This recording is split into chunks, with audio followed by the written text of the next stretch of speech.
అస్మద్గురుభ్యో నమః.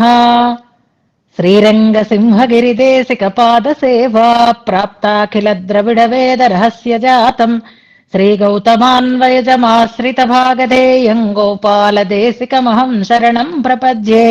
వాధూలాన్వయ సంజాతమప్పలార్య తనూభవం గోపాలాచార్య సఛ్ఛాత్రం వందే వెంకటదేశికం. శ్రీవాత్స్య వరదాచార్య పౌత్రం తత్పద సంశ్రయం తాతార్యతనయం వందే రఘునాథాహ్వయం గురుం. కాశ్యపాన్వయ సంజాతం నారాయణ పదాశ్రితం శ్రీమన్నారాయణం వందే యతీశ్వరశ్రియాజుషం. సద్గ్రంథాధ్యయన సంగోష్ఠిని ఈనాటి వ్యాసంగానికి సాదరంగా ఆహ్వానిస్తూ కలిసి ప్రార్థన చేసుకుందాం. శ్రీపరాశర భట్టార్య శ్రీరంగేశ పురోహిత శ్రీవత్సాంకసుత శ్రీమాన్ శ్రేయసే మేస్తు భూయసే. భట్టార్య గంభీర హృదబ్ధి నిర్యత్ దివ్యామృతస్య క్రమయేష భవ్యః శ్రీరంగరాజస్తవ నామ కోయం ధినోతి నిత్యం విబుధాంతరంగం. శ్రీయతీశాన సిద్ధాంత సర్వస్వామల దర్పణం స్తవోయన్ రంగరాజస్య భక్త సంజీవనౌషధం. సప్త ప్రాకార మధ్యే సరసిజ ముకుళోద్భాసమానే విమానే కావేరీ మధ్యదేశే మృదుతర ఫణిరాడ్భోగ పర్యంక భాగే నిద్రాముద్రాభిరామం కటినికట శిరః పార్శ్వ విన్యస్త హస్తం పద్మాధాత్రీకరాభ్యాం పరిచిత చరణన్ రంగరాజం భజేహం. అతంత్రిత చమూపతి ప్రహిత హస్తమశ్రీకృత ప్రణీత మణిపాదుకం కిమితి చాకులాంతఃపురం అవాహన పరిష్క్రియం పతగరాజమారోహతః కరిప్రవర బృంహితే భగవతస్త్వరాయై నమః. శ్రీరంగేశయ శరణం మమాసి వాచ్యావ్యాలోలత్కమలతటాకతాండవేన సగ్భూషాంబరమయధాయ దందధానః ధింగ్మామిత్యనుగజగర్జమాజగంధ. ఈనాడు గోష్ఠికి స్వాగత వచనాలను తెలియచేస్తూ 2 రోజుల క్రిందట మనం చెప్పుకున్నటువంటి పాఠ్యాంశాన్ని మననం చేసి మన ముందు ఉంచినటువంటి సుమని మనసారా అభినందిస్తున్నారు. క్రితంసారి కూడా ఈ టీం వాళ్ళు ఇలాంటి సదవకాశాన్ని సద్వినియోగం చేసుకున్నారు. మరి శ్లోకం అర్థానుసంధానం చేసే అవకాశం, మననం చేసేటటువంటి అవకాశాన్ని ఆ టీంలో అందరూ కూడా చక్కగా సద్వినియోగం చేసుకున్నారు. ఈసారి వాళ్ళకి టీంలో శ్లోకాలు కేటాయించిన శ్లోకాలన్నీ అయిపోయినా ఈ ఒక్కటి ఉన్నా వదులుకోకుండా దాన్ని సద్వినియోగం చేసుకునేటటువంటి ఆ తెలివికి శ్రద్ధకి ముందుగా మనసారా అభినందిస్తున్నాను. ఇక మీదట కూడా అలాగే మిగిలిన టీముల వాళ్ళు ఇలాంటి సదవకాశాన్ని సద్వినియోగం చేసుకునే అభిరుచి ఉంటే తప్పకుండా దాన్ని సద్వినియోగం చేసుకోండి. చేసుకోవాలి అని నియమం కాదు. ఒకవేళ ఇది ఉంటే ఆ శ్లోకం చక్కగా మంచిగా మననం చేసుకునేటటువంటి అవకాశం ఉంటుంది. ఇక సుమ ఇవాళ చాలా బాగా చెప్పింది. అంటే భగవద్గీతలో ఇవన్నీ ఉంటాయిట, మరి తనకు తెలుసో లేదో నాకు తెలియదు, భగవద్గీత చదివించలేదు, కానీ చాలా తెలిసినట్టుగా ఇందులో ఈ పదాలన్నీ భగవద్గీత శ్లోకాలలో ఉంటాయి అని ఆ చెప్పే తీరులో చాలా స్పష్టత ఉంది. చక్కగా విన్నదాన్ని చక్కగా కూర్చుకొని సరళంగా స్పష్టంగా అనుసంధానం చేసేటటువంటి ప్రయత్నం చేసింది. ఆ అన్వయంలో ఏ రకమైనటువంటి దోషము లేదు. శ్లోకం చదివినప్పుడు కొంచెం మనుజత్వాదిభూషణం అలాంటి చోట మళ్ళీ ఒకసారి తప్పు చదవలేదు, కానీ తప్పు వస్తూ ఉంటే దాన్ని సరిదిద్దుకుంటూ చదివేటటువంటి ప్రయత్నం చేసినందుకు చాలా సంతోషంగా ఉంది. చక్కగా అన్ని విశేషాలు ఆ శ్లోకంలో మనం చెప్పుకున్నాము. అన్ని ప్రధానమైనటువంటి పాయింట్స్ అన్నింటినీ కూడా కూర్చుకొని సమగ్రంగా ఆ విషయాన్ని మనన రూపంగా మన ముందు అందించినటువంటి సుమకి ఇతోధికమైనటువంటి భగవద్ అనుగ్రహం, ఆచార్య అనుగ్రహం కలిగి ఆమె జీవితంలో ఈ సద్గ్రంథ అధ్యయనం అనేది, సద్గ్రంథ అభ్యాసం అనేది ఒక భాగంగా అయిపోవాలి, ఆ రకంగా జీవితం సఫలం కావాలి అని పెరుమాళ్ళని ఆచార్యులని ప్రార్థిస్తూ ఈనాటి మన తర్వాత తస్య ధీరాః పరిజానంతి యోని. తస్య అనే పదం కొంచెం అటు ఇటుగా పలికినట్టుగా అనిపించింది. శృతి వాక్యం కాబట్టి జాగ్రత్తగా దాన్ని తీసుకోవాలి. మనకి పుస్తకంలో ఉంది తస్య ధీరాః పరిజానంతి యోనిం అనేది ఒక్కచోటే చిన్న కరెక్షన్, మిగిలిందంతా చాలా స్పష్టంగా ఉంది. ఇక ఈనాటి మన నిత్య వ్యాసంగాన్ని శ్లోకానుసంధానంతో ప్రారంభం చేసుకుందాం. ఈ రకంగా కూడా ఈ టీం వాళ్ళకి మరొక 4-5 రోజుల పాటు ఆ శ్లోకాలని అందరితోటి కూడా కలిసి చదివేటటువంటి ఒక అవకాశం ఉంటుంది. 4-5 శ్లోకాలు అయిన తర్వాత మళ్ళీ 10 శ్లోకాల వరకే పెట్టుకుంటాం కాబట్టి వెనక్కి వచ్చేస్తాయి. ఇప్పుడు ఇంకా మనం 51 స్టార్ట్ చేసుకుంటున్నాం కాబట్టి ఆ 10 శ్లోకాలని ఒకసారి అనుసంధానం చేస్తూ, అంటే 41 నుంచి 50 వరకు అనుసంధానం చేసుకుని తర్వాత కొత్త శ్లోక అర్థానుసంధానం చేసుకుందాం. తర్వాత అందరికీ ఒక సూచన ఏంటి అంటే, ఏ టీం అయినా సరే మొదటి శ్లోకాన్ని చదువుకొని తర్వాత మీకు కేటాయించినటువంటి శ్లోకాలని అనుసంధానం చేసుకోండి. మీరు ప్రాక్టీస్ క్లాసుల్లో అయినా ఎక్కడైనా మొదటి శ్లోకం అంటే ప్రారంభం అనేది అదే భట్టర్ వారి తనయన్ని అనుసంధానం చేస్తారు. దానితో పాటుగా హర్తుం తమహ అనేటటువంటి శ్లోకం కూడా అన్ని టీముల వాళ్ళు కూడా, అర్థం అవే అక్కర్లేదు మిగిలిన టీములు, కానీ శ్లోకాన్ని మాత్రం అన్ని టీముల వాళ్ళు కూడా వదలకుండా చదవాలి అని ఒక సూచన చేస్తున్నాను. నిన్ననే చెప్దాం అనుకున్నాను, గుర్తు రాలేదు, ఇవాళ మళ్ళీ మర్చిపోతానేమో అని ఇప్పుడు చెప్తున్నాను. హర్తుం తమః సదసతీ చ వివేక్తుమీశో మానం ప్రదీపమివ కారుణికో దదాతి తేనావలోక్య కృతినః పరిభుంజతే తం తత్రైవ కేపి చ పలాస్సలభీ భవంతి అచిదవిశేషితాన్ ప్రళయసీమని సంసరతః కరణకళేవరైర్ఘటయితుం దయమానమనాః వరద నిజేచ్ఛయైవ పరవానకరోః ప్రకృతిం మహదభిమానభూతకరణావళికోరహిణి నిమ్నోన్నతం చ కరుణం చ జగద్విచిత్రం కర్మవ్యపేక్ష సృజతస్తవ రంగశేషిన్ వైషమ్య నిర్ఘృణతయోర్న ఖలు ప్రసక్తిః తద్బ్రహ్మసూత్ర సచివాశ్రుతయో గృణంతి స్వాధీనే సహకారి కారణగణే కర్తుః శరీరేథవా భోక్తుస్వానువిధాపరాధ విధయోః రాజ్ఞో యథా శాసితుః దాతుర్వార్థిజనే కటాక్షణమివ శ్రీరంగ సర్వస్వ తే స్రష్టుసృజ్యదసావ్యపేక్షణమపి స్వాతంత్ర్యమేవావహేత్ ప్రళయ సమయ సుప్తం స్వం శరీరైకదేశం వరదచిదచిదాఖ్యం స్వేచ్ఛయా విస్తృణానః ఖచితమివ కలాపం చిత్రమాతచ్యధూన్వన్ అనుశిఖిని శిఖీవ క్రీడసి శ్రీ సమక్ష భూయో భూయస్త్వయి హితపరేణాప్యుత్పధానాత్మనీన శ్రోతో మగ్నానపి పధినయంస్త్వం దురాసావసేన రుగ్ణే తోకే స్వైవ జననీ తత్కషాయం పిబంతి తత్తద్వర్ణాశ్రమ విధివసః క్లిశ్యసే రంగరాజ సార్వ త్వత్కం సకల చరితం రంగధామన్ దురాశాపాసేభ్యస్యాన్నయది జగతాం జాతు మూర్ఖోత్తరాణ నిస్తంద్రాళోస్తవ నియమతో నర్తులింగ ప్రవాహ సర్గస్థేమ ప్రభృతిషు సదా జాగరాజాఘటీతి సుహృదివ నిగళాద్యేరున్మదిష్ణుం నృశంసం త్వమపి నిరయ పూర్వైర్దండయన్ దంగనేతః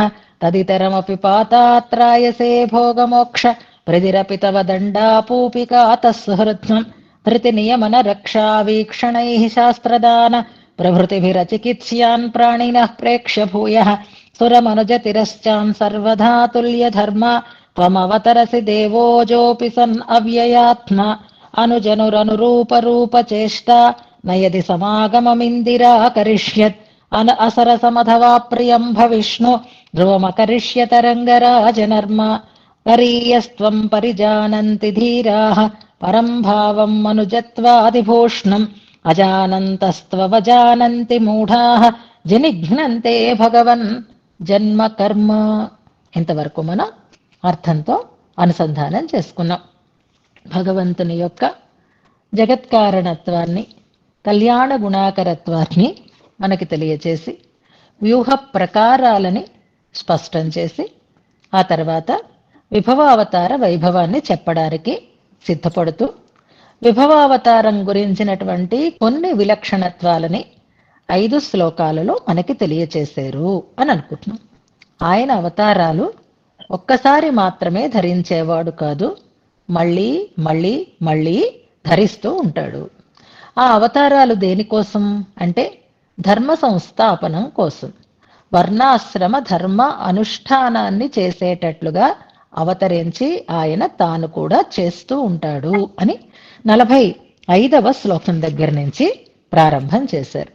అలా ఆయన చేసేటటువంటి ఈ అవతారాలు కానివ్వండి, సృష్టి స్థితి సంహారాలు కానివ్వండి, అవి నిరంతరం కొనసాగుతూనే ఉంటాయి. ఋతులింగ ప్రవాహము వంటిది ఆయన యొక్క నిత్య సంకల్పము అన్నారు తర్వాతి శ్లోకంలో.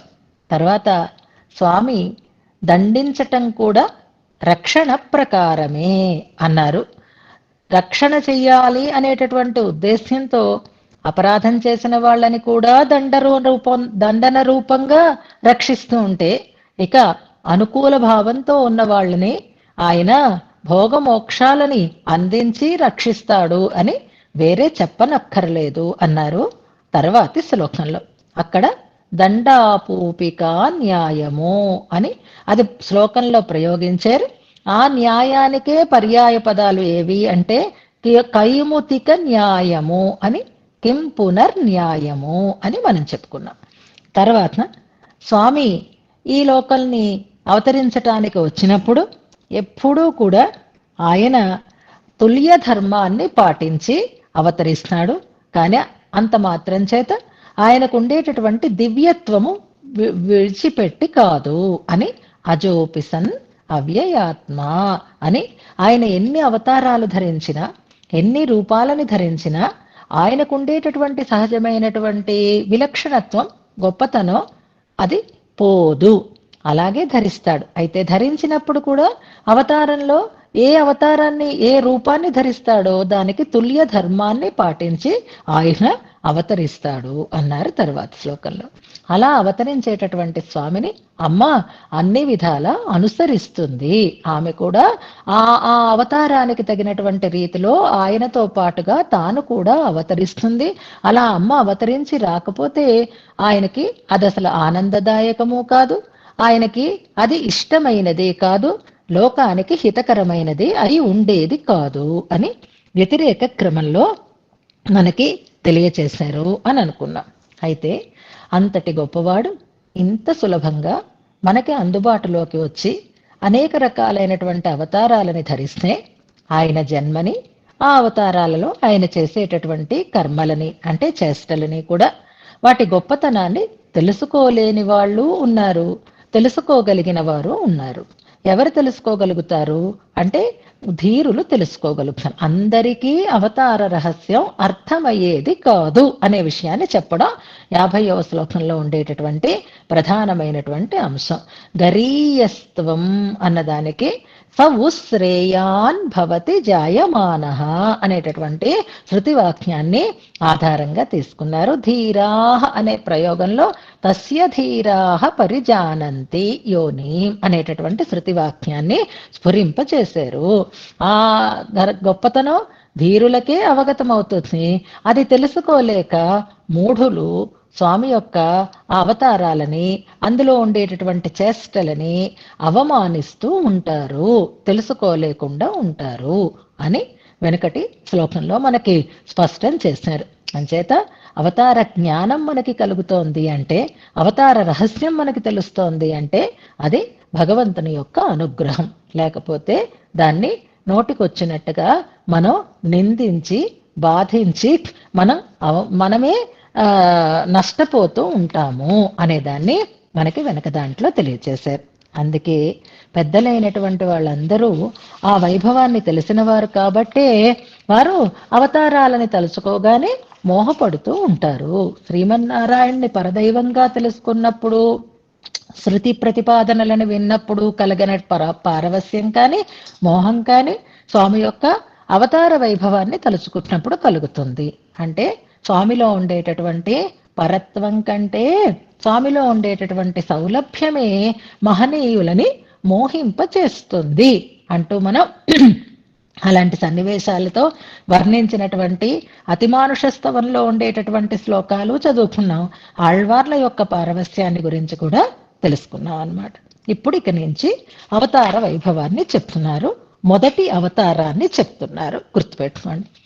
ఇక్కడ గమనించాల్సిన అంశం ఏది అనంటే, ఇది కూడా ఇంచుమించుగా ఆ, ధీరులే తెలుసుకోగలరు అనే దాన్ని కూడా ఇందులో కూడా మనం సమన్వయం చేసుకోవచ్చు అనమాట. మీకు టైటిల్ ఎలా ఉంది అంటే ధీరులే తెలుసుకోగలరు అనే దాన్ని మళ్ళీ రిపీట్ చేస్తున్నట్లుగా ఉంది. వెనక శ్లోకానికి ఈ శ్లోకానికి తేడా ఎలా విషయ ప్రతిపాదనలో ఎలా చెప్తున్నారు అంటే, వెనుకటి శ్లోకంలో అయితే అందరూ తెలుసుకోలేరు అనే విషయాన్ని చెప్పారు.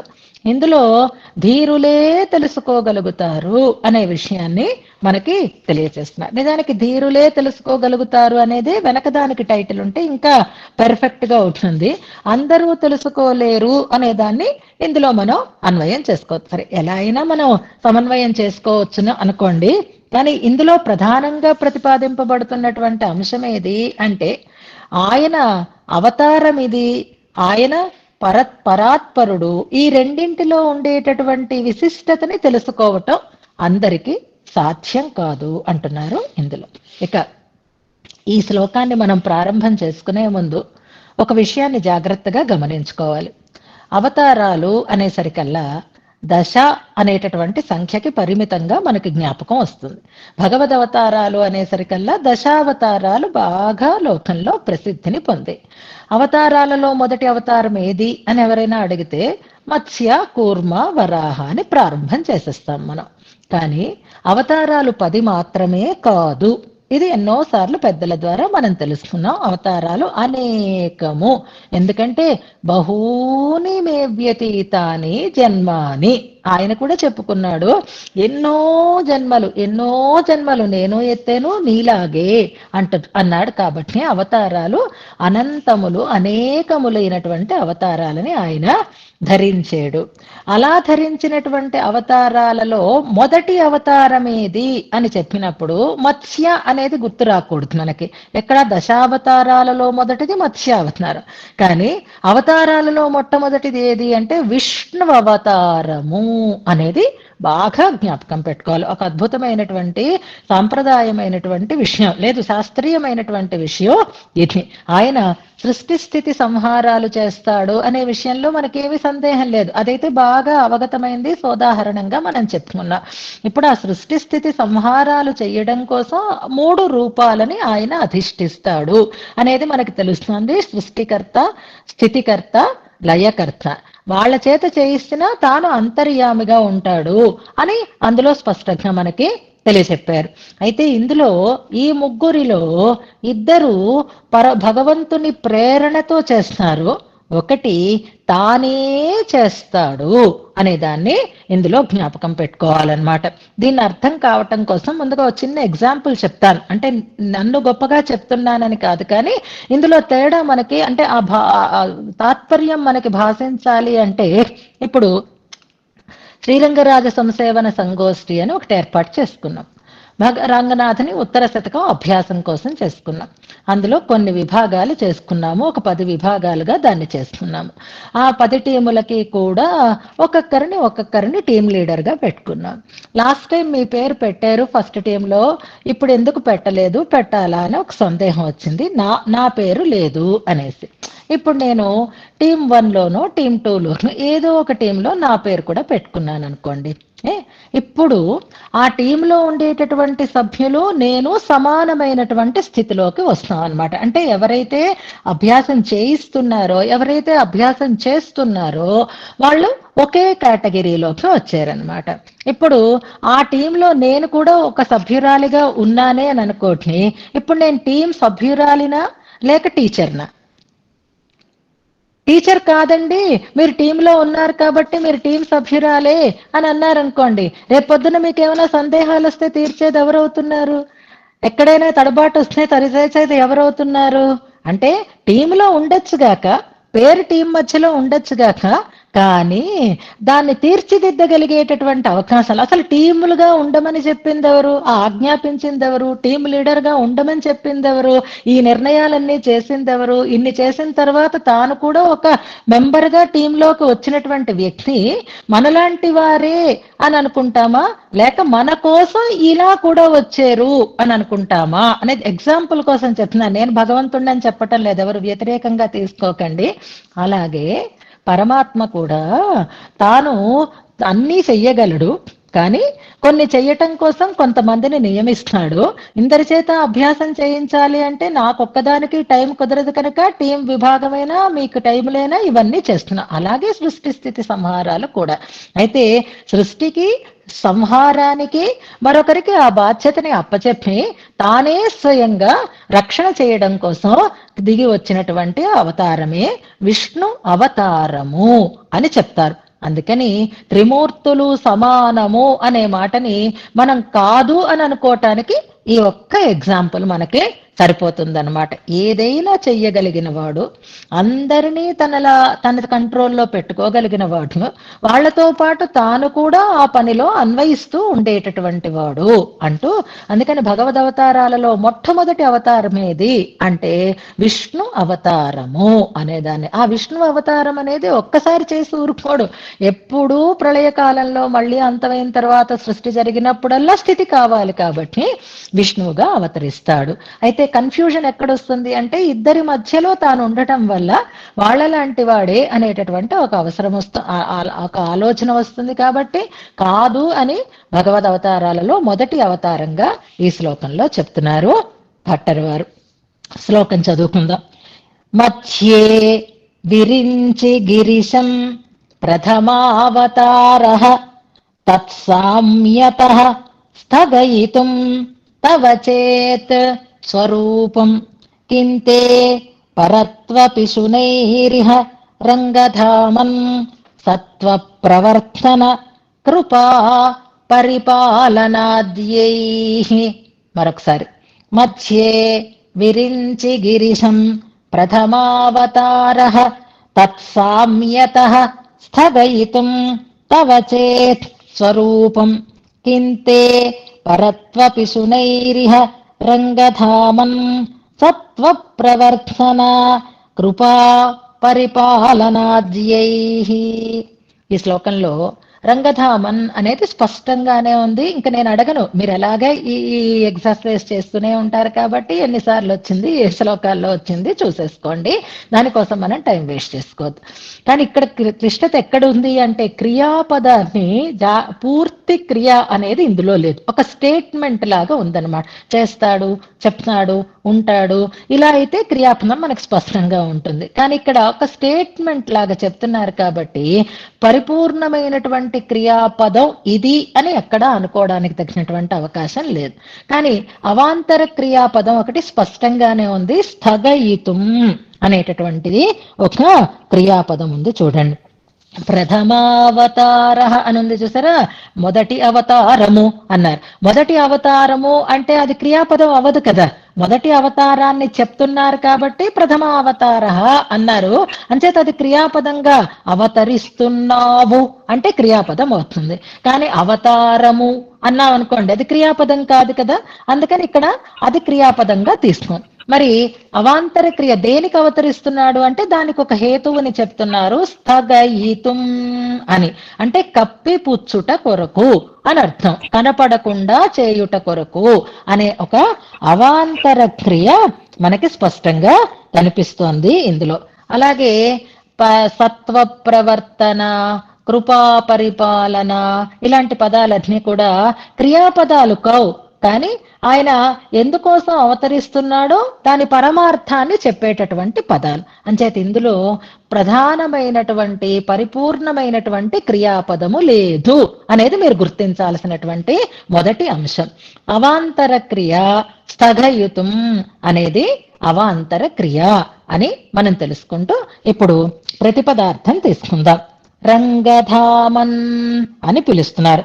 ఓ రంగనాథ, నువ్వు విభవ రూపుడవై ఈ లోకంలోకి వస్తు చెప్పుకున్నప్పుడు లీలా విభూతిలో నువ్వు చేసినటువంటి మొదటి అవతారం ఏది అంటే విరించి గిరిశం మధ్యే మధ్యే విరించి గిరిశం విరించహ అన్న విరించిహి అన్న రెండు పదాలు ఉన్నాయి. అంచేత విరించ గిరిశం అనుంది. ఇక్కడ విరించి గిరిశం అని రెండు పాఠాలు ఉంటాయి. మనకి ప్రాంచో విరించాదయ అని అక్కడ వచ్చింది శ్రీగుణరత్న కోశంలో. అలా విరించి అనే పదము ఉంటుంది, విరించ అనేటటువంటి పదము ఉంటుంది. వెరీ గుడ్, గుర్తుంది కదా. విరించి అంటే బ్రహ్మగారు అని అర్థం అన్నమాట. గిరిశ అంటే గిరీశుడు అని అర్థం. అంటే పర్వతేశ్వరుడు అని అర్థంలో కాదు. గిరిశ అంటే గిరిసేతే అని అర్థం.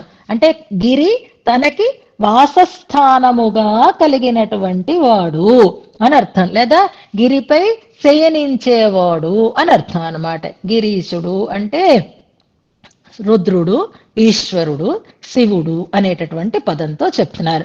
వీళ్ళిద్దరికి మధ్యే అంటే ఇద్దరు రెండు పనులకు చెప్పినా ఆ రెండింటిలో మధ్యలో నువ్వు వారితో సమానుడవా అన్నట్లుగా. మధ్యే విరించి గిరిశం ప్రథమావతార, అలా అవతరించావు నువ్వు. అలా అవతరించేసరికి అందరూ ఒకే లైన్లో ఒకే బెంచీలో కూర్చున్నారనుకోండి, ఒకే రోలో కూర్చున్నారనుకోండి, చూసిన వాళ్ళందరికీ కూడా వీళ్ళందరూ సమాన స్థాయి కలిగిన వారు అనేటటువంటి విషయం ఆటోమేటిక్ గా తెలిసిపోతుంది అనమాట. ఇది ఎక్కడ మనకి బాగా తెలిసిపోతుంది అంటే, ఏవైనా కార్యక్రమాలు చేసినప్పుడు, కైంకర్యాలు మీరు చేస్తున్నప్పుడు ఉభయదారులు అని నిర్ణయం చేస్తూ ఉంటారు. మొన్న గరుడ సేవలు ఇవన్నీ చేశారు కదా, అలాంటప్పుడు ఎలా కేటగరైజ్ చేస్తారు అనేది ఎవరి మట్టుకు వాళ్ళకే తెలుస్తుంది. వాళ్ళు బాగా ఎక్కువ ఇచ్చిన వాళ్ళు, ఇంత ఇచ్చిన వాళ్ళు, ఇంత ఇచ్చిన వాళ్ళు, వీళ్ళందరినీ ఒక్కొక్క లైన్ లో కూర్చోపెట్టేసరికల్లా అలవాటుగా చూస్తున్న వాళ్ళు, ఓ వీళ్ళు 10 లక్షలు ఇచ్చారనమాట, ఓహో వీళ్ళు శాశ్వత కైంకర్యం చేశారనమాట, ఓహో వీళ్ళు 5 లక్షలు కట్టారనమాట అని ఆటోమేటిక్ గా తెలుస్తుంది. ఎలా తెలుస్తుంది? వాళ్ళే మీకు రసీదు చూపించారా? వాళ్ళందరూ ఒక లైన్ లో కూర్చున్నారు. ఒక లైన్ లో కూర్చొనేసరికల్లా మీకేమనిపిస్తుంది? వాళ్ళందరూ సమానమైనటువంటి హోదా కలిగిన వారు అని అనిపిస్తుంది. ఇప్పుడు ఆయన వచ్చి ఈ లైన్ లో కూర్చున్నాడు, ఇప్పుడు ఏమనిపిస్తుంది మనకి? తత్సామ్యత.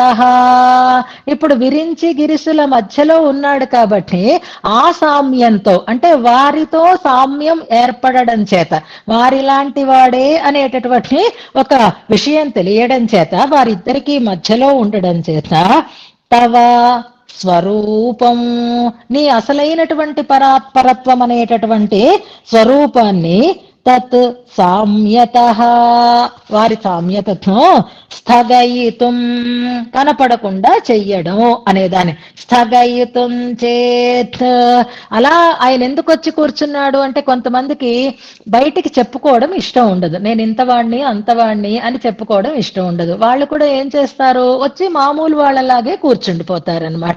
ఎందుకని అంటే, నన్ను ఎవరు గుర్తించకూడదు, నన్ను అలా స్పెషల్ గా ఎవరు ట్రీట్ చేయకూడదు అనేటటువంటి ఒక ఉద్దేశ్యంతో ఏం చేస్తారు? సామాన్యుల రోలోకి వచ్చి కూర్చుంటారు. ఇవన్నీ కూడా రాజకీయ నాయకులు ఆయా సందర్భాలలో చేస్తూ ఉంటారు. పరమాత్మల రాజకీయంతో చేయటం లేదు, ఆయనే రాజు. ఆయన దగ్గర నుంచి ఎవరు సీట్ తీసుకోవడానికి, రాజరికాన్ని తీసుకోవడానికి తగిన అవకాశం లేదు. కానీ ఆయన ఏం చేస్తాడు? వీళ్ళతో సమానంగా వచ్చి కూర్చుంటాడు. ఏదో టీటీడీ లాంటి ప్రదేశాలలో అయితే ఆ వెంగమాంబ అన్నవ ప్రసాదాన్ని అందరితో కలిసి స్వీకరించారు అని అంటారు. ఫోటోలు తీసుకున్నంత వరకే, తర్వాత వాళ్ళ పెద్దలైతే వెళ్ళిపోతారు. కానీ పరమాత్మ అలా వచ్చి మనతో కూర్చోవడం దేనికి అంటే, తవ చేత్ స్వరూపం, నీ స్వరూపాన్ని స్థగయితం చేత్, నన్నెందరూ అలా స్పెషల్ గా ట్రీట్ చేయడం నాకు ఇష్టం ఉండదు, అందుకే నేను వాళ్ళతో పాటుగా ఇలా వచ్చాను అని ఆయన అలా అలా ఒక స్థగయితం దాన్ని కప్పిపుచ్చుకోవడం కోసం అయితే సరే, పోనీ బాగానే ఉంది, దీన్ని కరెక్ట్. అతిమానుష స్తవంలో కూడా ఇలాంటి ఒక భావనని మనకి చూపించారు. స్వామి, నువ్వు వచ్చేవు, గోపాలులతో సమానంగా ఈ లోకంలోకి అవతరించేవు, అవతరించిన వాడివి, వాళ్ళతో హాయిగా కలిసిమెలిసి వాళ్ళలాంటి వాడినే, గోపాలుడనే అని అనిపించుకోవాలి అని వచ్చావు, బాగుంది. కానీ మళ్ళీ నీ చిన్నరికం పోలేదయ్యా, ఆ పిల్లరికం పోలేదు, ఆ బాల్య లౌల్యం పోలేదు. నిజంగా అలా ఉండాలనుకుంటే గోపాలులందరూ కూడా ఎలాగైతే ఇంద్రుడు రాళ్లవాన కురిపిస్తే మాట్లాడకుండా బాధపడుతూ ఉన్నారో, నువ్వు కూడా అలాగే ఉండాలి. కానీ నువ్వు నీ స్వరూపాన్ని కప్పిపుచ్చుకోకుండా మళ్ళీ గోవర్ధనోద్ధరణం చేసి ఆయన ఆపద నుంచి కాపాడేవే. మరిప్పుడు నీ ఈశ్వరత్వం ప్రకటితమైందా, లేక సామాన్య గోపబాలుడివి అనే విషయం ప్రకటితమైందా?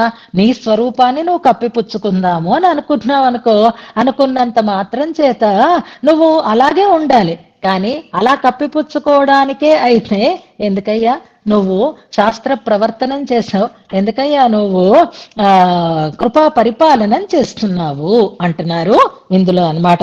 కిం తే నీకేమిటి పని అని అర్థం అనమాట. కిం తే నీకేమిటి అంటే నాకేమిటి అని అంటాను చూసారా, నాకేంటి అవసరం అన్నట్లుగా అనమాట. కిం తే పరత్వపిశునై, పరత్వాన్ని ప్రకటించే అని అర్థం, పరత్వాన్ని సూచించే అని అర్థం అనమాట. పరత్వ పిశునములు అంటే పరత్వానికి సూచకములైనటువంటి పనులతో నీకేం పని అంటున్నారు.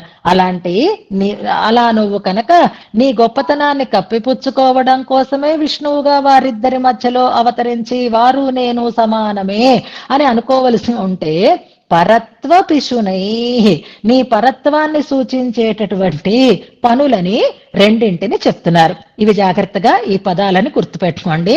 సత్వ ప్రవర్తన, కృపా పరిపాలన అని రెండింటిని చెప్తున్నారు. అంతటితో ఆగకుండా ఆద్యై మొదలైన అని కలుపుతున్నారు. ఇక్కడ కూడా రెండు ఏవి అంటే ఇది గుర్తుపెట్టుకోవచ్చు. సత్వ ప్రవర్తన, కృపా పరిపాలన చాలా సులభమైన పదాలు. సత్వమును ప్రవర్తింప చేయటం అంటే సాత్వికమైనటువంటి వైభవాన్ని, సాత్వికతను ప్రవర్తింప చెయ్యటం. అలా సాత్వికత ప్రవర్తించడానికి అంటే అలాంటి భావనలు, అలాంటి జ్ఞానం కలగడము అంటే శాస్త్రం ద్వారా నీలో చెడు లేకుండా సత్వ ప్రవృత్తి కలిగి ఉండేటట్లుగా చేయుట.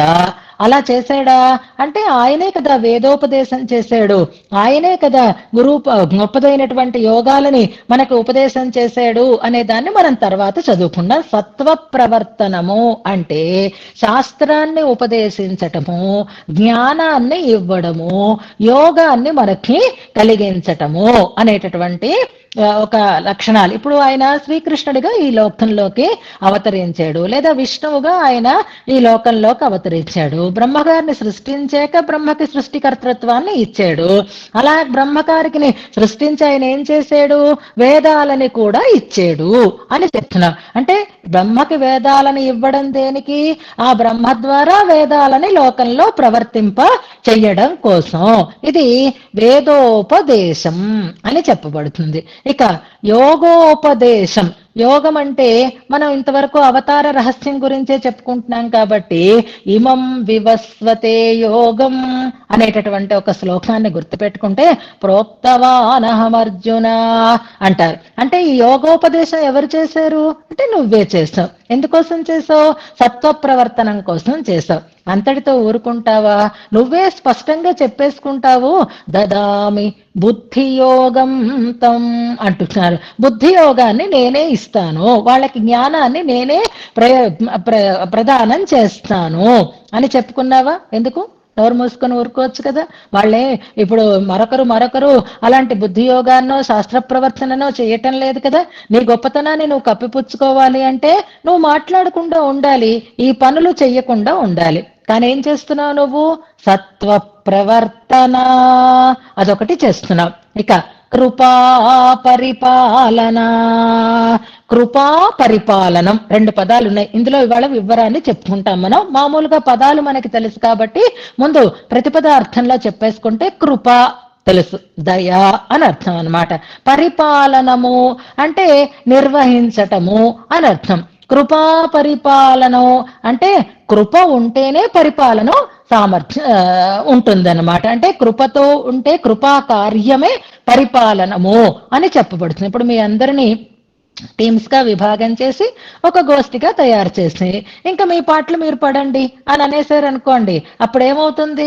సత్వ ప్రవర్తనమే తప్ప కృపా పరిపాలన ఉండదు కదా. ఇప్పుడు మీరు ఏదైనా చదువుతున్నారా, నేర్చుకుంటున్నారా, వస్తోందా, ప్రాక్టీస్ చేశారా, ఎక్కడైనా తెలియలేదా, మళ్ళీ ఇంకా ఏమైనా హెల్ప్ కావాలా, ఇవన్నీ ఆలోచనలు ఎందుకు వస్తాయి అంటే వాళ్ళ పట్ల అనుకూలమైనటువంటి, అయ్యో వాళ్ళు కష్టపడకూడదు, వాళ్ళు ఈజీగా చేయాలి, వాళ్ళకి దీనివల్ల ఇబ్బంది కలగకూడదు అనేటటువంటి అనేటటువంటి ఒక భావన ఉంటే, మనకే ఇలా ఉంటే భగవంతుడికి ఉండదా చెప్పండి తన వాళ్ళ మీద? అందుకే కృపా పరిపాలన, కృపా కార్యమే పరిపాలనము. వాళ్ళని నిర్వహించటం, వాళ్ళని రక్షించటం అనేది దానికోసమే కనుక అలాంటి పనులతో కింతే నీకేమిటయ్యా పని అంటున్నారు. ఇహా కిం అన్నదానికి చెప్తున్నారనమాట. అంచేత స్వామి, నువ్వు నీ గొప్పతనాన్ని తగ్గించుకోవడం కోసం త్రిమూర్తులలో ఒకడిగా అవతరించినప్పటికీ కూడా నీ తాలూకు సత్వప్రవర్తన కృపా పరిపాలనాదులని చూసి నువ్వు వారితో సమానుడవి కావు అని తెలుసుకోగలగాలి.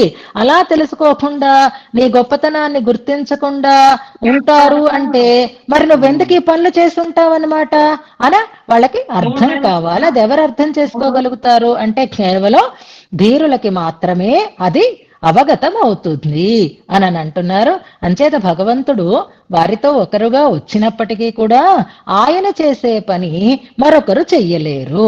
ఏమండి, మిగిలిన వారు కూడా చెయ్యగలగచ్చు కదా అనంటే సత్వప్రవర్తనాన్ని ఎవరు చేస్తారు అనే దానికి మిగిలిన వారి లాంటి వాడు ఈయన కాదు అనడానికి కొన్ని వాక్యాలని మనకి ఇందులో ఉదాహరణగా ఇస్తున్నారు. ఇందులో భగవంతుడు అందరి దేవతల లాంటి వాడు కాదు, పరాత్పరుడు. ఎప్పుడైనా గుర్తుపెట్టుకోండమ్మా, పరదైవం ఒక్కటే ఉంటుంది. పరదైవాలు ఇద్దరు ఉండరు, ముగ్గురు ఉండరు, నలుగురు ఉండరు. గుర్తుపెట్టుకోండి.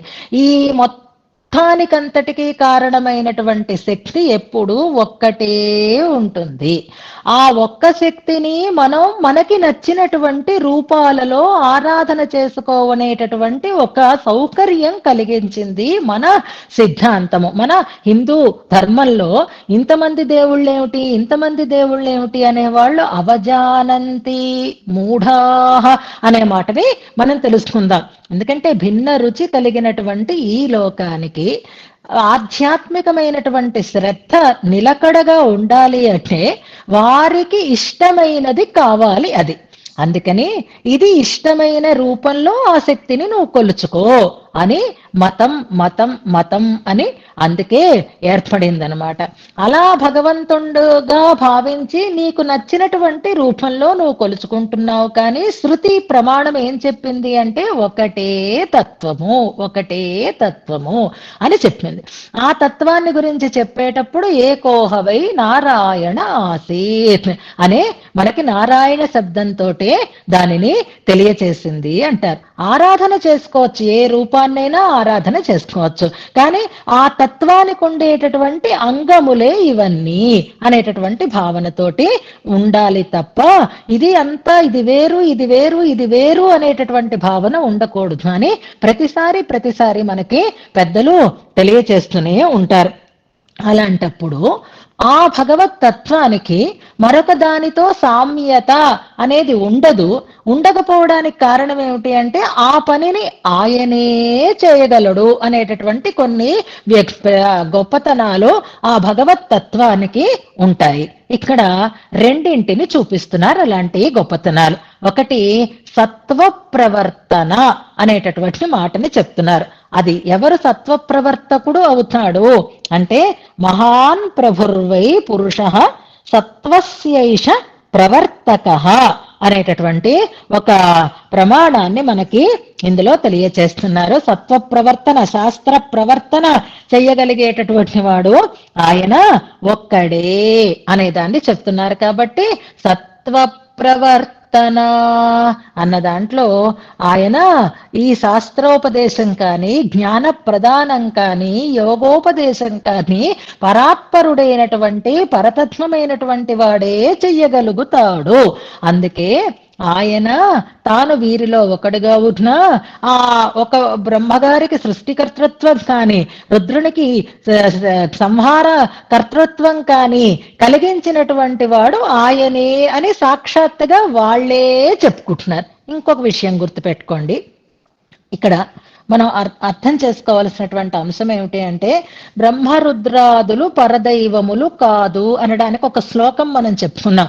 ఎంచేత ఎక్కడ అంటే నావతార ప్రస్తావే అని ఒక శ్లోకంలో వస్తుంది. సృష్టిస్తున్నది భగవంతుడు ఒక్కడే. అవతారాలని గురించి చెప్పినప్పుడు ఇప్పుడు విష్ణువుగా అవతరిస్తాడు అని చెప్తున్నారు కదా స్పష్టంగాను.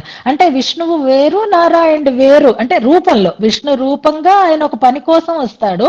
ఉన్న తత్వం నారాయణ తత్వము అని చెప్పినప్పుడు అదే శృతి, అదే వేదంలో ఆయన బ్రహ్మ రూపంగా అవతరిస్తాడు అని చెప్పలేదు, ఆయన రుద్ర రూపంగా అవతరిస్తాడు అని చెప్పలేదు. ఏమని చెప్పారు? బ్రహ్మని సృష్టించాడు అని చెప్తున్నారు. రుద్రుణ్ణి సృష్టించాడు అని వేదం చెప్తోంది. మనకి వేదంలో ఆ విషయం స్పష్టంగానే చెప్పబడుతోంది. అందుకే వారిని పరదైవాలు కాదు అనుకోవడానికి కారణం అవతార ప్రస్తావన లేదు కనుక అని. విష్ణువు అంటే అంతటా వ్యాపించి ఉన్న తత్వం కనుక గుడ్ బ్రహ్మాజ్య సృజ్య వర్గే అక్కడ మనం స్పష్టం చేసుకున్నాం. అంచేత వారి మధ్యలో ఉన్న సామ్యవాదం అనేది మనకి, ఇది కూడా మనం పూర్వశతకంలో కూడా చెప్పుకున్నాం. త్రిమూర్తి సామ్యవాదము, త్రిమూర్తి భేదవాదము, త్రిమూర్తి ఉత్తీర్ణవాదము అని రకరకాలుగా చెప్తున్నారు. కానీ విష్ణు రూపంగా ఆయనది ఒక అవతారము అనేదాన్ని ఇందులో మనకి స్పష్టంగా చెప్తున్నారు. అందుకే ఆళ్వార్ల పాసురాన్ని ఒకటి ఇందులో మనకు ఉదాహరణగా ఇస్తున్నారు. చూడండి, ఈ పాసురాలు ఎలాగైతే నెత్తి నోరు కొట్టుకొని చెప్తున్నాను అని అంటూ ఉంటాను చూసారా, జాగ్రత్త చూసుకో, ఏది పడితే అది కాదు, జాగ్రత్తగా ఆలోచించు, దాని మీద బ్రాండ్ నేమ్ ఉందో లేదో చూడు, దానికి ఎక్స్పైరీ డేట్ ఉందో లేదో చూడు, ఇలా రకరకాలుగా వెనకాతల నుంచి తల్లి గోల పెడుతూ ఉంటుంది. ఆ పిల్లకేమో ఏది పడితే అది కొనేసుకోవడం, ఏది పడితే అది డబ్బులు ఖర్చు పెట్టేయడం అనేది అలవాటు అవుతుంది. కానీ తీసుకుంటూ ఉండేటటువంటి వస్తువు సరైనదా కాదా అని చూసుకుని కదండి కొంటాం మనం. అందులో ముఖ్యంగా మన అనుభవం కోసం చేసేటటువంటి వస్తుజాతాన్ని ఏది దొరికితే అది, ఏది పడితే అది అన్నట్లుగా తీసుకోం కదా. అందుకే మీరు ఒక్కసారి ఆలోచించండి, ఒక్కసారి కాదు 1కి 10 సార్లు ఆలోచించండి, 1కి 10 సార్లు పరీక్షించండి, 1కి 10 సార్లు మీరు దాన్ని రూఢిపరుచుకోండి అని ఎవరు చెప్తారండి? ప్రేమ ఎవరుంటే వాళ్ళు కదా చెప్తారు. అదే చెప్తున్నారు. మీరు పాసురాలుగా సేవాకాలమే చేస్తున్నారు, కానీ ఆళ్వార్లు మనకి చేస్తూ ఉండేటటువంటి బోధ ఎక్కడా అంటే ఉణర్ందురైత్తు అనేటటువంటి ఒక పాసురాన్ని కూడా మనకి 419లో ఇస్తున్నారు. చూడండి, ఉణర్ందు ఉరైత్తు శృతి ఉంది. అందులో చక్కగా ఎవరి స్వరూపం ఏదో స్పష్టంగా చెప్పబడి ఉంది. వాటిని చదవండి, వాటిని తెలుసుకోండి, మళ్ళీ మళ్ళీ పరీక్షించండి. ప్రమాణ వాక్యాలను వెనకాతల ఎలా ఎవరింది ఏ రకంగా చెప్తున్నారో చూడండి. ఊరికే సృష్టి స్థితి సంహారకారకులు అనేసరికల్లా ముగ్గురు దైవాలు, మాకు ముగ్గురు సమానమేనండి, మాకు ముగ్గురు సమానం, ఇలాంటి పిచ్చిలోకి వెళ్ళిపోకండి. ఉణర్ందు ఉరైత్తు ఎంత బాగా చెప్తున్నారు. ఒక్కసారి ప్రమాణం చూడండి. మనం ఒక వస్తువు పట్టుకోగానే అది బ్రాండ్ నేమ్ ఏమిటి, దీంట్లో ఉండేటటువంటి వస్తుజాతం ఏమిటి, దీని ఎన్నాళ్ళ వరకు ఉంటుంది, దీనివల్ల కలిగేటటువంటి లాభాలు ఏమిటి, ఇది ఎవరు చేశారు, ఇవన్నీ చూస్తున్నామా, చూడడం లేదా? దేవుడి విషయంలో మాత్రం మీకు అన్ని సమానం ఎందుకైపోతాయి, ఎందుకు అవ్వాలి? వద్దు, అలాని ద్వేషించమని చెప్పటం లేదు, కానీ తెలుసుకో అని మాత్రమే చెప్తున్నారు. నువ్వు ఆరాధన చేసేటప్పుడు నీకే రూపం ఇష్టమైతే ఆ రూపంలో ఆరాధన చేసుకో. నువ్వే రూపంలో ఆరాధన చేసినా అది నాకే చెందుతుంది అని స్వామి స్పష్టంగా శ్రీకృష్ణ పరమాత్మ భగవద్గీతలో చెప్పాడు. ఏ ఆరాధన నువ్వు మానకు చెయ్యొద్దు అని కూడా ఆయన నిషేధము చెయ్యలేదు, కానీ తత్వం ఒక్కటే అనే విషయాన్ని మాత్రమే స్పష్టంగా చేశాడు. అందుకే ఇందులో చెప్తారు, ఇలాంటి తత్వ ప్రవర్తకుడు ఈయన అనేటటువంటి వాటిని అన్ని తెలుసుకున్నప్పుడు ఈయన పరదైవము అనేటటువంటి విషయం మనకు తెలుస్తుంది. అక్కడ జరుగుతున్నటువంటి దాని పద్ధతిని తెలుసుకున్నప్పటికీ కూడా మీకు అదే తెలుస్తుంది అంటున్నారు. అందుకే ఆరి అయన్ అరన్ ఎన్నుమివరై హరుడు అడు అలాగే బ్రహ్మ వీళ్ళ ముగ్గురిని ఉణర్ందు ఉరైత్తు మళ్ళీ మళ్ళీ రిపీటెడ్ గా చెప్పారు. అంటే జాగ్రత్తగా తెలుసుకోండి, పరిశీలించి తెలుసుకోండి, పెద్దల ద్వారా తెలుసుకోండి, మళ్ళీ దాన్ని మీరు జ్ఞాపకం చేసుకోండి. అప్పుడే ఇరైంజుమిన్ మనపట్టదు ఒన్రే. దాన్నే మీరు విచారించి విరయింజమిన్ ఆశ్రయించండి అంటారు. కాబట్టి ఇందులో మనకి స్మృతులలో కూడా ఈ సృష్టికర్తగా భగవద్ అనుగ్రహంతో నేను పొందేను, లయకర్తగా ఆయన అనుగ్రహంతోటే నువ్వు వచ్చేవు అని సాక్షాత్తుగా బ్రహ్మగారే తనతోటి దేవతలందరితో చెప్తూ ఉండేటటువంటి ప్రమాణాలని కూడా మనకి ఇందులో తెలియచేస్తున్నారు. ఏమిటవి అంటే, ఒకటి పరమ ప్రమాణమైనటువంటి శ్రీ విష్ణు పురాణం. మన ఆళ్వార్ల పాసురాలు చెప్తే అవందరూ ఆదరించకపోవచ్చు, ఏమంటే ఆళ్వార్లు వైష్ణవ సిద్ధాంతానికే చెందినవారు కాబట్టి మా ఆళ్వార్ల మాట వినండి అంటే మేము వినం అంటే నిజమే, అది కరెక్టే, దాన్ని మనం ఏమి కూడా ఆక్షేపించడానికి కూడా వీల్లేదు. కానీ పురాణాలు అందరివి కదా, అందులో పురాణ రత్నమైనటువంటి విష్ణు పురాణం కూడా అందరిది కదా. అలాగే భారతం ఇతిహాసాలు జనరల్ గా అందరికీ ఆమోదయోగ్యములైనటువంటివే కదా. అందుకని విష్ణు పురాణంలో ఒక మాటని, ఒక స్నాన్ని, అలాగే మహాభారతంలో ఒక దాన్ని మనకి ఇక్కడ ఉదాహరణగా చూపిస్తున్నారు, ప్రమాణంగా చూపిస్తున్నారు. ఆళ్వార్ల పాశురము కాకుండా పేజీ నెంబర్ 420 ఇందులో చాలా ప్రమాణాలు స్పష్టంగా చెప్తున్నారు. ఒకటి బ్రహ్మగారు అంటున్నటువంటి మాట, యస్య ప్రసాదాదహమచ్యుతస్య భూత ప్రజాసర్గకరః. ఆ ఎవరి ప్రసాదంతో, ఎవరి అనుగ్రహంతో నేను సృష్టికర్తను అయి ఉన్నాను. అంతకారీ క్రోధాచ్చ రుద్రః. అంతం చేసేటటువంటి వారు ఆయనలో ఉండేటటువంటి రజోగుణం వలన, క్రోధం చేత రుద్రుడు అయి ఉన్నాడు. స్థితి హేతుభూతో యస్మాచ్చ మధ్యే. ఈ స్థితి చేసేటటువంటి వాడు ఎవరు అయి ఉన్నారు? పురుషః పరస్మాత్. ఆయన పరస్మాత్, పరపురుషుడు, పరదైవము అని ఆయన చెప్పిన మాటనే చెప్తున్నారు.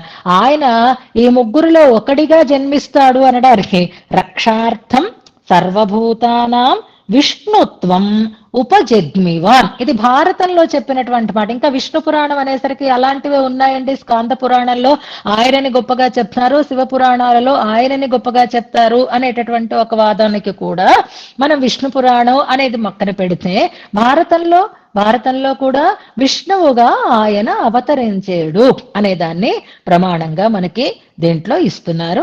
ఈ ప్రమాణాలను గుర్తుపెట్టుకుంటే ఆయన విరించి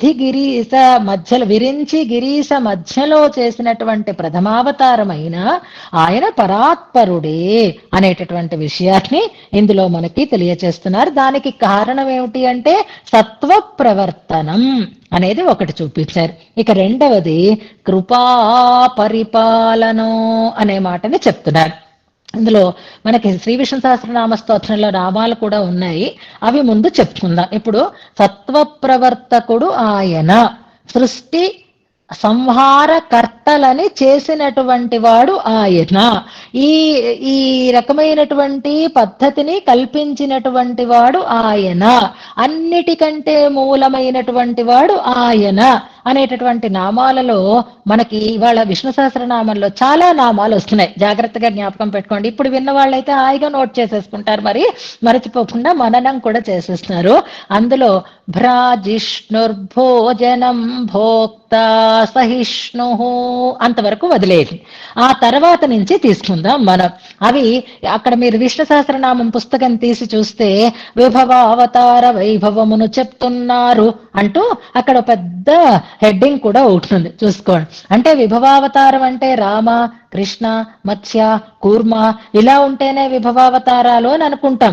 కానీ విష్ణు సహస్రనామ స్తోత్రంలో ఏ నామం నుంచి విభవావతార వైభవం చెప్పబడింది అంటే జగద్యోని అనేటటువంటి నామం దగ్గర నుంచి మనకి ఆ అవతార వైభవము చెప్పింది. జగద్యోని అంటే జగత్తులో తాను కూడా ఒకడుగా పుడతాడు అనేటటువంటి మాట చెప్పడం వల్ల ఆయన జగదాదిజః సహిష్ణు, జగద్యోని కాదు విశ్వయోని, జగదాదిజః అని మా నామం దగ్గర నుంచి ప్రారంభమవుతుంది. ప్రథమావతార జగదాదిజ, అంటే సృష్టి స్థితి సంహారాలు జగదాదిషు జాయతే, జగత్తులో ఆయన పుడతాడు కాబట్టి జగదాదిజ అనే నామం ఇందులో మనకి తెలియబడుతోంది అని అంటారు.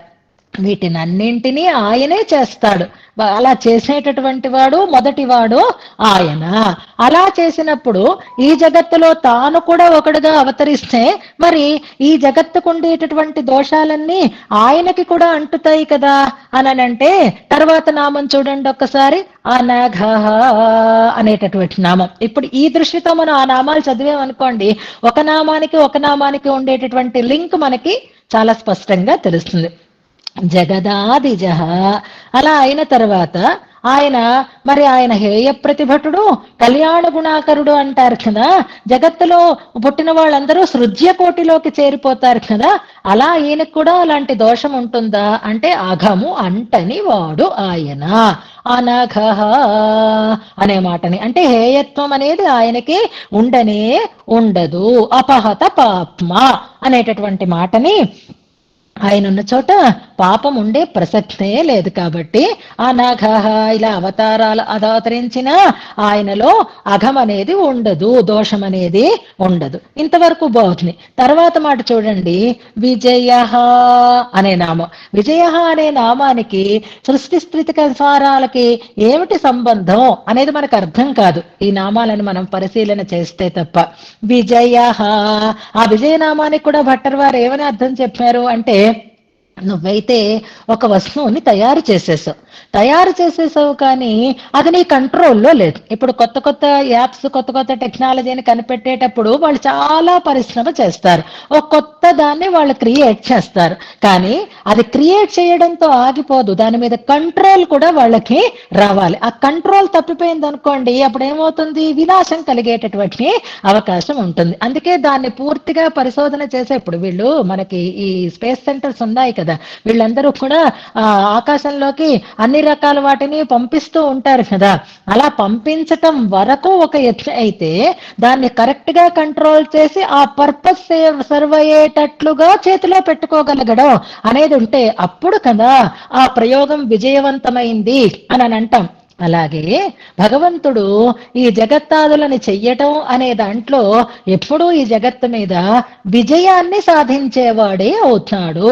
అంటే ఒక రాకెట్ ని, లేదా రాకెట్ పాతదైపోయింది అనుకోండి, చంద్రయాన్ లాంటివన్నీ అలా మనం సృష్టించినప్పుడు దాని మీద కంట్రోల్ పూర్తిగా ఉన్నవాడు కావాలి. బ్రహ్మాస్త్రం ఇక్కడికి రాదులేండి, అది కాదు. మామూలుగా ఇక్కడ సృష్టి, క్రియేషను, ఆ క్రియేట్ చేసినటువంటి వస్తుజాతాన్ని తాను నియమనం చేయగలగడం, దాని మీద తను విజయాన్ని సాధించడం, అంటే దాని మీద తన కంట్రోల్స్ ని, అది దీన్ని నాశనం చేయటం కాదు. ఇప్పుడు కొన్ని పురాణ గాథల్లో మనం వింటూ ఉంటాం, ఓ శక్తిని సృష్టించాడు తపోబలంతో అంటాం. ఆ తపోబలంతో మోహిని భస్మాసురుల లక్ష్మి మనం వింటే వరబలంతో ఆయనకు వచ్చింది. కానీ ఇప్పుడు ఆ భస్మాసురుణ్ణి ఆ తల చేతి మీద పెట్టుకుంటే ఏమైంది, నాశనం అయిపోయింది కదా. అప్పుడు అడగడం వరకే కాదు, పొందడం వరకే కాదు, దాన్ని వల్ల తనకి హాని లేకుండా తనది పైచేయిగా ఉండగలిగేటటువంటి స్థితి విజయ అనే నామాన్ని. అంటే భగవంతుడు జగత్ సృష్టిని చేసినప్పుడు ఆయన విజయాన్నే పొందుతాడు. జగత్తు మీద ఈయనకి ఎప్పుడూ కూడా విజయమే లభిస్తుంది అంటారు. అంతవరకు అయిపోయిందండి. ఈ నామాలు జాగ్రత్తగా వినండి. తర్వాత జయ అని ఇంకో నామం. విజయ అయిపోయిన తర్వాత జేత అనే నామం. ఎందుకంటే విజయ అనే నామంలోనే విజయం తెలుస్తూ ఉంటే మళ్ళీ జేత అనేటటువంటి నామం ఎందుకుంది ఇక్కడ, 2 సార్లు రిపీటెడ్ గా ఎందుకు చెప్పాలి? ఈ జయం దేని మీద గురించి చెప్తున్నారు అని అంటే, ఇది బ్రహ్మాదులనందరినీ కూడా తన కంట్రోల్లో పెట్టుకోగలిగిన వాడు అని అర్థం అనమాట. ఇప్పుడు మనం చెప్పాలి అంటే మనకు అర్థమయ్యే భాషలో చెప్పుకోవాలి అంటే, ఏదో సినిమా, నాకు ఆ సినిమా పేరు గుర్తు రావటం లేదు ఇందాకటి నుంచే కూడా. ఫస్ట్ రోబో వచ్చినటువంటి ఒక సినిమా, రజనీకాంత్ సినిమా అది. ఆ రోబోని సృష్టిస్తాడు, ఆ రోబోకి పేరు కూడా ఏదో పెడతాడు, సేమ్ ఈయనలాగే ఉంటుందన్నమాట. కానీ అది మెషిన్, కానీ అది ఎలా ఆర్డర్ చేసినా అలాగా చిట్టి. మీకు ఈ పేర్లు బాగా గుర్తుంటాయి, ఎందుకంటే నాకంటే ధారణ సామర్థ్యం మీకు ఎక్కువ ఉంది కాబట్టి.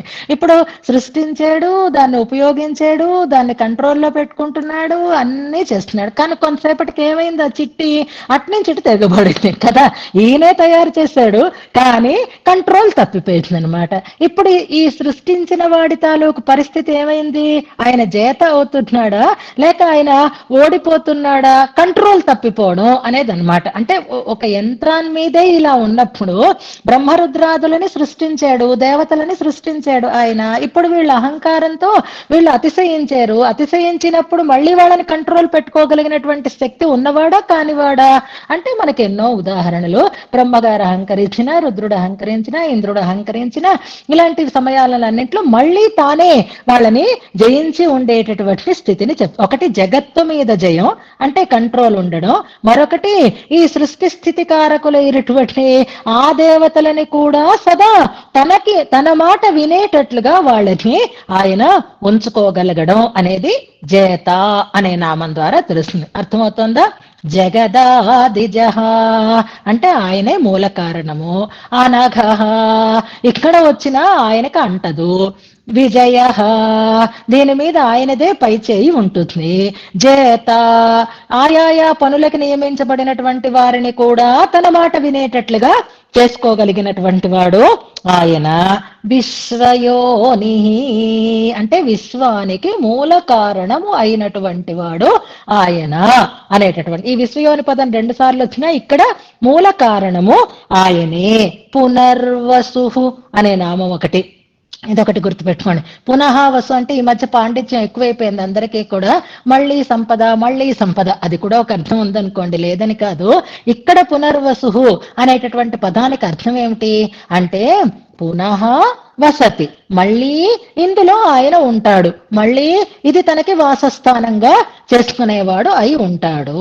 అలాగే మూల కారణమైన వచ్చి తాను మళ్ళీ ఈ జగత్తులో అవతరించేటటువంటి వాడు అవుతున్నాడు. కాబట్టి ప్రథమావతార అనే మాటని ఈ నామాల వివరణ అక్కడ భట్టరు వారు ఈ నామాలకి ఏ రకమైనటువంటి వివరణ ఇచ్చారు వాటిని గుర్తుపెట్టుకుని ఇక్కడ మనకి మధ్యే విరించి గిరిశం అనే దాన్ని స్పష్టం చేస్తున్నారు. ఈ అవతారాన్ని గురించినటువంటి ప్రస్తావం మనకి అతిమానుష స్తవంలోనూ ఉంది, సుందర బాహుస్తవంలో కూడా ఉంది. ఏ శ్లోకాలు అనేవి మీరు రేపటికి చూసుకోండి, పర్వాలేదు, ఇప్పుడు చూసి చెప్పినా పర్వాలేదు.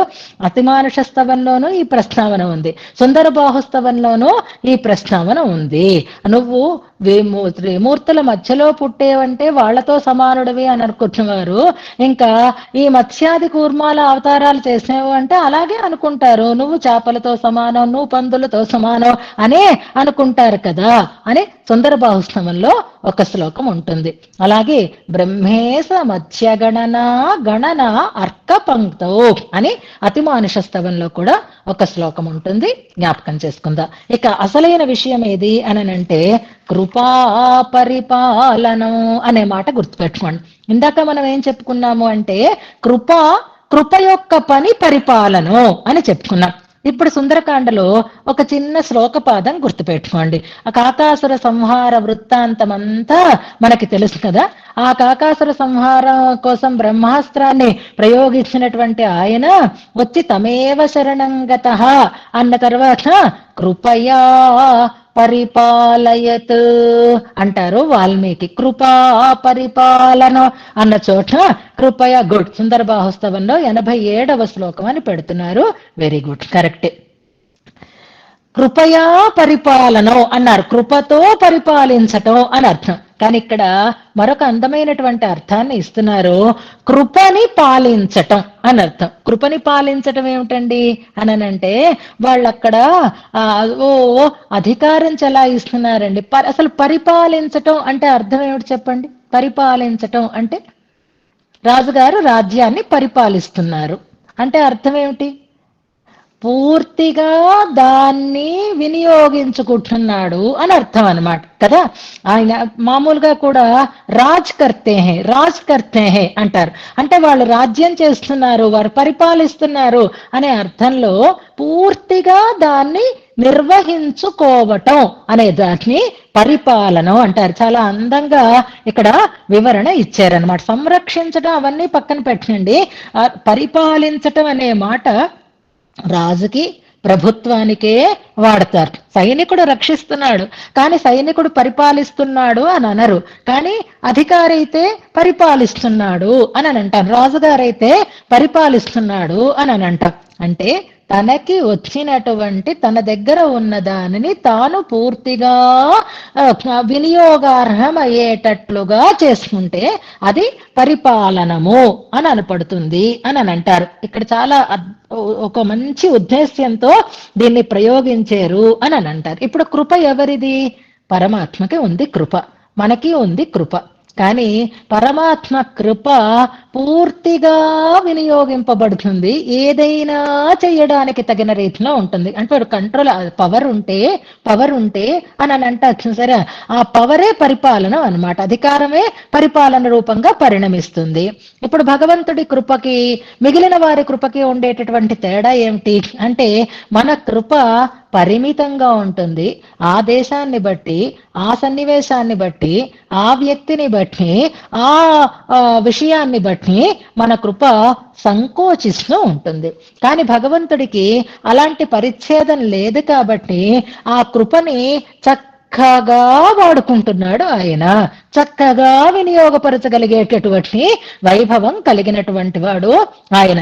ఆయన కృప చూపిస్తే ఇంకా అడ్డుకునేవారు ఎవరున్నారు? కనుక మనకి చాలా జాలి ఉంది, కానీ ఏం చేస్తున్నాం?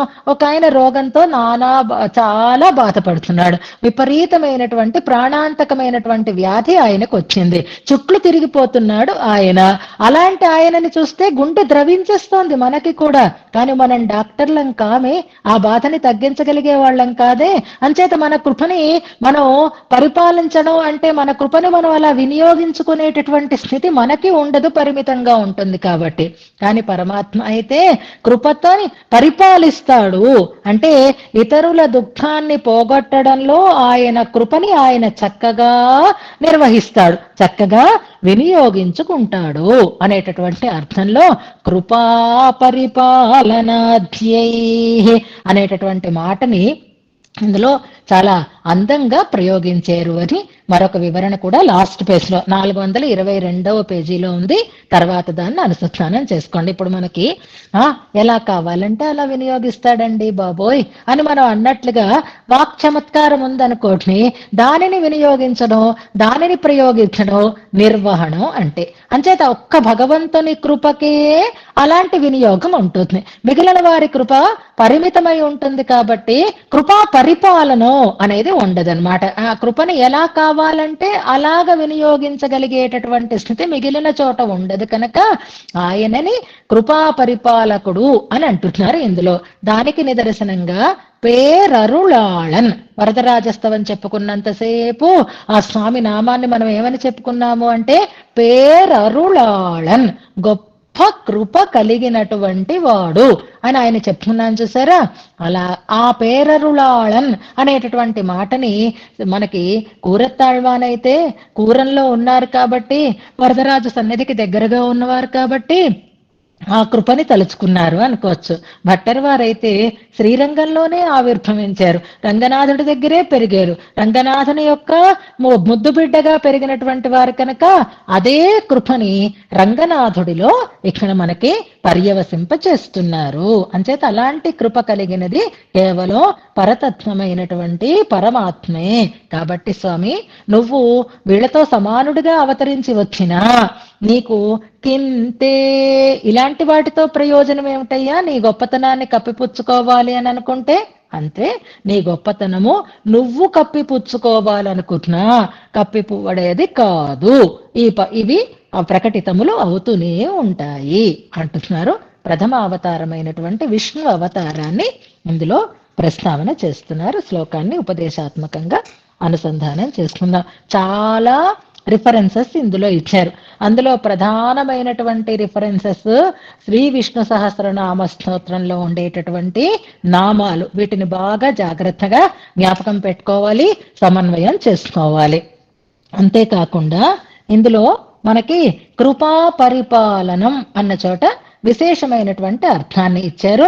కృపతో పరిపాలించుట, రక్షించుట అనేది సామాన్యమైన అర్థమైతే కృపను పరిపాలించుట అంటే ఆ కృపను సక్రమంగా వినియోగపరచుట అనేటటువంటి అర్థంలో మరొక వివరణ కూడా ఇందులో ఉంది. అది ఇందులో ఉండేటటువంటి విశేషం శ్లోకం.